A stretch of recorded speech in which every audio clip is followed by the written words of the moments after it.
Hello, hello! Today I am sharing with you my first trimester recap. The day I'm filming this video, I am actually just a week shy of my third trimester, which I can't believe. I can't believe how fast this pregnancy has gone. So I'm playing a little bit of catch up with you guys, trying to give you all the updates on how I've been feeling this pregnancy. So today is all about my first trimester. Overall, my first trimester was nearly identical to my first trimester experience with my son Jameson, and because everything was like the same, I was convinced we were having a boy throughout my entire first trimester. Spoiler alert, we are not having a boy. But I will go into all of that during my second trimester recap video. So I found out I was pregnant when I was 4 weeks and 5 days along. So I felt like I missed a week, even though I didn't. I just didn't know I was pregnant. But I wasn't feeling any symptoms at that time. First few weeks of early pregnancy for me are always very stressful and worrisome. If you haven't seen any of my previous videos before, I have experienced very early pregnancy loss. I had a miscarriage back in 2017, and even though I went on to have my son Jameson and I had a full-term healthy pregnancy after that, that experience of going through the miscarriage and everything was just, it's not something that I will ever forget. And being in those early days of pregnancy are just very difficult because of that previous experience that I've had. So not really feeling any symptoms for those few weeks in early pregnancy were just so stressful for me, because at least when you're having symptoms, you're having some signs that there's something going on and there's a baby in there. I have everything written down here, just notes that I jotted down throughout my first trimester so I can tell you all how I felt. But I started experiencing symptoms at around 6.5 weeks, and all of it kind of hit me at once during that time. So my biggest symptoms were nausea and food aversions. Those two things were just constant all day, every day. It wasn't just morning sickness for me, it was all day. And just like my pregnancy with Jameson, it was particularly bad in the late afternoons and would go all the way until I pretty much went to bed. Just the thought of eating food or smelling food, I just could not handle it. Thankfully, I wasn't like constantly throwing up. I'm so grateful I didn't have to deal with that. I didn't have HG or anything. It was just that constant feeling of I'm gonna throw up at any minute. And there were a few times that I did, but it certainly could have been worse. I really couldn't eat hardly any food during my first trimester, especially dinner time. I would make dinner for everyone, and that in itself was difficult. Like I said, just the smell of food oftentimes was just enough to make me say, okay, I can't even eat this because it smells disgusting. I remember one day in particular, I was making broccoli and I had to walk outside because the smell of it was so sickening to me. I was like, I can't even be in this room right now cooking this broccoli because it did not smell appealing at all to me.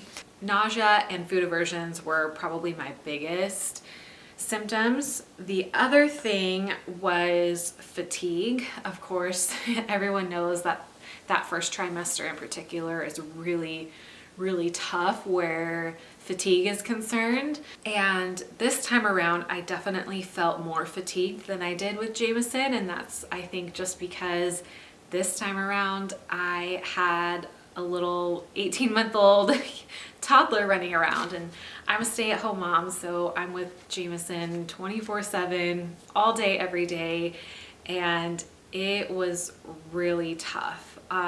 Basically, those days were just I was in survival mode, you know. I did the bare minimum, and the bare minimum for me was making sure Jameson was fed, making sure his diapers were changed, making sure he got a little bit of playtime here and there, but like that was it. Like I could not really do much more than that. It took all of my energy just to make sure he was okay and had the basic needs met for, you know, what he needed on a day-to-day basis. And the other thing too was when I found out I was pregnant, Jameson was just about 1.5 years old. And at that time I was still breastfeeding him he was nursing 2 to 3 times during the day, and then he was still nursing at night too. So I feel like the fact that I really wasn't eating hardly any food, I was exhausted and caring for him and still breastfeeding him, I think that all just like compiled and made me feel even more exhausted. In regards to breastfeeding him, I did, it's not really recommended that you do this, but I was kind of desperate at this point with needing as much sleep as I could get, and I weaned him cold turkey from night nursing. I just said like, okay, I have to be done with this. I didn't quite wean him that way with the daytime nursing. I kept that normal. But as far as like throughout the night nursing, I just had to stop cold turkey, and it was really rough. The first week he definitely cried a lot, and it was hard on my mama heart to see him, you know, just upset about wanting milk and not being able to have it. But I knew that in order for me to survive that first trimester, I needed to cut out the night wakings and the night feedings, and it did help. After that first week, he started sleeping so much better. He would just wake up for a sip or two of water, maybe once or twice a night, and that was it. And it was a lot better than those frequent wakings because he was wanting to comfort nurse a lot. Yeah, that first trimester fatigue while also caring for a toddler is no joke. But we all survived, we made it, and I'm glad I'm not that level of tired anymore. So another symptom I experienced very frequently throughout the first trimester were headaches. Again, same experience as my first pregnancy with Jameson. I'm the kind of person who gets headaches and migraines frequently when I'm not pregnant, and pregnancy unfortunately just kind of makes it worse, and it's just one of those things that I have to suffer through. I can't really take anything for it. Yeah, there were times throughout my first trimester where I was having more days where I was having headaches than days that I wasn't having headaches, and it was not fun. Another thing I experienced a lot of was dizziness, and even now throughout my second trimester I've experienced that, and I've had blood work done. My OB is well aware of it. As far as they can tell, everything is fine. It's just something, I guess, that affects me during pregnancy. I have to be very careful when I stand up from when I'm sitting down, because I will get extremely dizzy and feel like I'm about to faint, and I'll start seeing stars everywhere, and it's just, it's kind of scary. There have been some times where I really thought, okay, I'm going down now, but thankfully I haven't actually fainted, but I've come close quite a few times. And yeah, I don't know. It's just one of the things that affects me during pregnancy. My blood pressure is fine. Like I said, blood work and everything has been normal. So I don't really know why that happens, but it's kind of an uneasy feeling when it does. So the last symptom that I have here written down that really affected me during my first trimester was pregnancy rhinitis. I had the same experience in my last pregnancy, but this time around I feel like it was worse just because of you know, everything going on in the world with COVID and all of that stuff.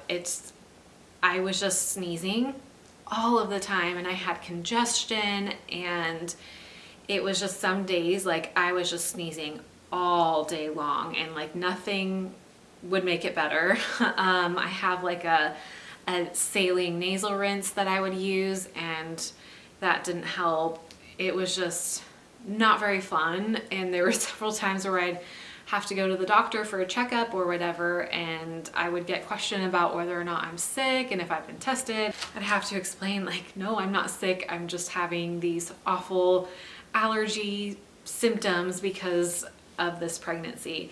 It's one of those symptoms that's just really annoying, but it's not like the worst symptom you can have. It's just really annoying. And then having to wear a mask, it made it worse. And yeah, it was just probably out of everything, I would say that is the one symptom that was most annoying to me. So that's all I have written down as far as what symptoms I was experiencing during the first trimester. I had to wait a while for my first OB appointment, which was really frustrating for me because I was seen right away with my pregnancy with Jameson. I think right around 6 weeks is when I had my first ultrasound, and I do have endometriosis. I was diagnosed just a couple months before I got pregnant with Jameson. After I had my surgery to remove the endometriosis, I had like a sit-down appointment with my doctor at that time, my fertility specialist, and he explained to me how there are studies that have been done that show people who have endometriosis are at a slightly higher risk for ectopic pregnancies. So his recommendation was if and when I became pregnant, I would need to be seen as soon as possible for an ultrasound just to make sure that the pregnancy was in my uterus and not ectopic. So I had great luck when I got pregnant with Jameson and I was able to be seen right away. And this time around we got just such a pushback from our insurance, and they were so slow to approve all of the referrals. I wasn't able to be seen until I was 10 weeks, which seems like not that big of a deal, I'm sure, for a lot of people, because that's normally when like a normal healthy person is seen, is right around the 10 to 12 week mark. So that was really hard for me, having to wait that long to have an ultrasound or even blood work, anything like that. I ended up going to a private ultrasound clinic when I was around 6, let's see, what did I have written down? I was 8 weeks and 5 days. So we ended up just paying out of pocket at this private clinic for me to have an early ultrasound done, and thankfully everything was great. Baby looked healthy, and obviously the pregnancy was not ectopic, which was my biggest worry. So I was grateful to at least have the option and the opportunity to go and pay out of pocket to be seen, just for that peace of mind. I felt so much better and so much relief after that appointment. During that first ultrasound that I had at around 8 weeks and 5 days, the baby's heart rate, just a little fun fact, was around 170 beats per minute, which, if I remember correctly, was right about where Jameson's heart rate was around that time as well. So I know there are some theories out there that female babies have a different heart rate in early pregnancy than male babies, but in my case, they both were very similar that early on. Yeah, so everything with my first OB appointment went well. That initial ultrasound went well. So far, there has been no red flags, no complications or anything like that. My due date is June 1st, which also happens to be John's birthday. John is my husband. So that's exciting that baby girl is due right on his birthday. So we'll see if she comes a little early or if she's going to be late like her brother. It'll be interesting to see when exactly she's born. But yeah, I think that's about it as far as my first trimester went. Honestly, looking back, it just seems like a blur. Like I said, I was pretty much just in survival mode that entire first trimester, so it seems like a blur now. But I survived and I made it through it, and it's all in the past now. But yeah, I think that's it for my first trimester recap.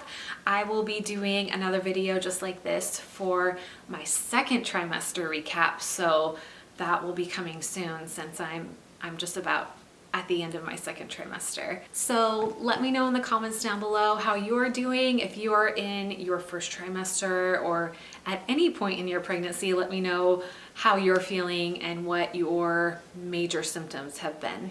Thank you so much for watching. I will see you in another video very soon. Bye.